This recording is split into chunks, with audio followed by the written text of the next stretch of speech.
যান সন্ত্রাস অব্যাহত, সেই সন্ত্রাসে জীবন নাশ জারি।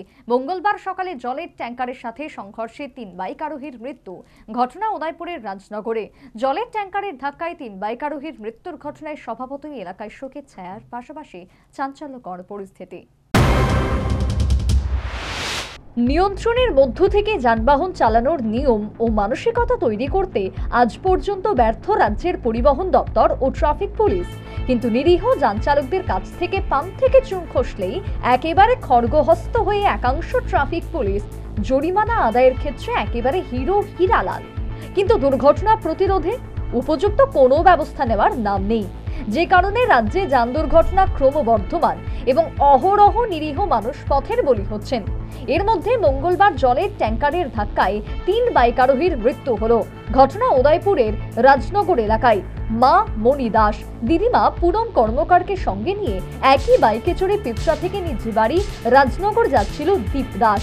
এর মধ্যে বাড়ির কাছাকাছি তথা রাজনলনগর এলাকায় একটি জলের ট্যাঙ্কারের সঙ্গে ওই বাইকের মুখোমুখি সংঘর্ষ ঘটে। এতে 3 জনই বাইক থেকে ছিটকে পড়ে যায়। স্থানীয় সাধারণ 3 জনকে গোমতী জেলা হাসপাতালে নিয়ে যায়। সেখানে কর্তব্যরত চিকিৎসক মা মণি দাসকে মৃত বলে ঘোষণা করেন। এদিকে গুরুতর আহত দিদিমা পুনম কর্মকার এবং নাতি দীপ দাসকে জীবিতে রেফার করে দেওয়া হয়। সকাল 9:10 3 জন পেশেন্টকে ফায়ার সার্ভিস নিয়ে আসে। একজনের নাম হলো দীপ দাস 30 ইয়ার্স মেল, আর আরেকজনের নাম হলো পুনম কর্মকার 65 ইয়ার female, Moni Das 40 years female. তাদের 3 জনের মধ্যে একজন স্পট ডেড ছিল মণি দাস, আর 2 জন দীপ দাস এবং পুনম কর্মকার খুবই সিরিয়াস অবস্থায় ছিল। তাদেরকে প্রাথমিক যে চিকিৎসা সেটা দিয়ে জীবিত রেফার করা হয়েছে। আর পুনম দাসকে আমরা পোস্টমর্টমের জন্য পাঠিয়েছি। রিপোর্ট আসলে আমরা পাঠিয়েছি। পুনম দানা মণি দাসকে স্যার? সরি, মণি দাস। মণি দাসকে না? মণি দাস। আর কিভাবে হয়েছিল কিছু জানা গেছে স্যার?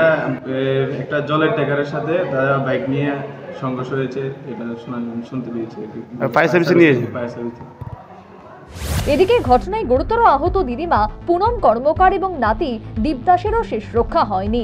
জীবিত চিকিৎসাধীন অবস্থায় নাতি ও দিদিমার মৃত্যু হয়েছে বলে জানালেন মৃতদের এক নিকট আত্মীয়। রাস্তার মধ্যে তাদের অ্যাক্সিডেন্ট হয়েছে, জলের গাড়ি লোকে বাড়ি লাগছে। তারা কি বাইকে আসলো? হ্যাঁ, বাইকে আসে। এতে মারা গেছে কতজন? 3 জন মারা গেছে। একই পরিবারের? একই পরিবার। তারা মা, মেয়ে, ছেলে। মা আর মেয়ে আর মেয়ের ছেলে। কোনখানে হয়েছে ঘটনাটা? এমনিতে ঘটনাটা হচ্ছে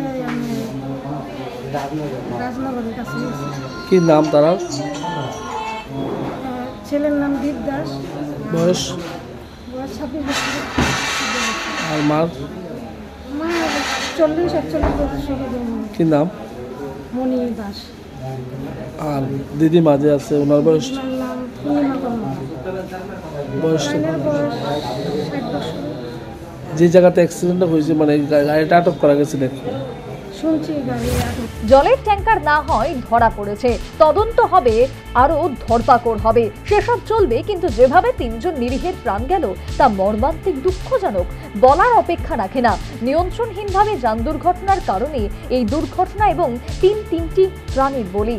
কার্যত নিয়ন্ত্রণের মধ্য থেকে যানবাহন চালানোর নিয়ম ও মানসিকতা তৈরি করতে আজ পর্যন্ত ব্যর্থ রাজ্যের পরিবহন দপ্তর ও ট্রাফিক পুলিশ, যে কারণে রাজ্যে ইদানিং যান দুর্ঘটনা মাত্রাধিক বৃদ্ধি এবং অহরহ পথের বলি হচ্ছেন সাধারণ নিরীহ মানুষ।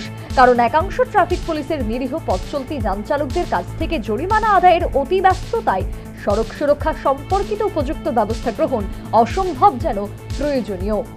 Bureau report, news vanguard.